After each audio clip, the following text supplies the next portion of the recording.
Governor అనేటువంటి వాళ్ళు రాజ్యాంగబద్ధంగా పనిచేయాలి. రాజ్యాంగబద్ధంగా వాళ్ళకి ఇచ్చినటువంటి పాత్ర ఏంటంటే ప్రజాస్వామ్యబద్ధంగా ఎన్నికైనటువంటి వాళ్ళకి ఆ అవకాశం ఇస్తూ రాజ్యాంగ విరుద్ధంగా ప్రవర్తిస్తే, శాంతి భద్రతకు విఘాతం కలిగిస్తే జోక్యం చేసుకోమని. కానీ రాజకీయ నాయకుల్లో గవర్నర్లు ప్రవర్తించకూడదు. ఒకప్పుడు గవర్నర్లకు సంబంధించినటువంటి గవర్నర్ పాలన పెడుతూ రాజ్యాంగ విరుద్ధంగా కాదు, నైతిక విరుద్ధంగా, ప్రజాస్వామ్య విరుద్ధంగా వ్యవహరించారు అంటూ అప్పట్లో కాంగ్రెస్ వాళ్ళ మీద విమర్శలు ఉండేది. ఆ విమర్శల్ని తిప్పికొడుతూ ఇంతవరకు రాష్ట్రపతి పాలన ఏ రాష్ట్రంలో విధించలేదు మోడీ సర్కార్, వెరీ గుడ్, నో డౌట్ అందులో.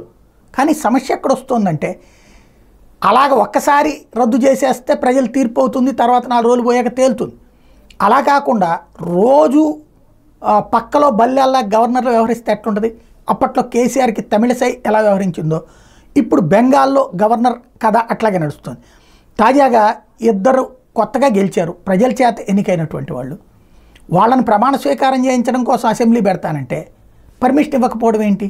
వెరితనం కాకపోతే. నిన్న అక్కడ అసెంబ్లీ దాని మీదన ప్రత్యేక సమావేశం స్పీకర్ పెట్టేసుకుని ప్రమాణ స్వీకారం చేయించేశారు. దాన్ని గవర్నర్ తప్పుపడుతూ రాష్ట్రపతికి లెటర్ రాశారు. ఆయనే రాజ్యాంగబద్ధ పదవిలో ఉండి ఆయన రాష్ట్రపతికి లేఖ రాయడం ఏంటి మళ్ళీ? రెండవది, అసలు ఇట్లాంటి పరిస్థితుల వలన ప్రయోజనం ఎవరికైనా ఉంది? పోనీ బీజేపీకి ఏమన్నా ఒరిగిందా? గతంలో 18 సీట్లు వచ్చిన బీజేపీ ఇప్పుడు 10కే పరిమితమైంది. ఎందుకని? అదేదో వేధిస్తున్నారు మమతా బెనర్జీని అనేటువంటి ఫీలింగ్ వచ్చింది. అంతకు మించి ఏం లేదు. కాస్త బుర్ర పెట్టి ఆలోచించాల్సిన సందర్భం అక్కడ.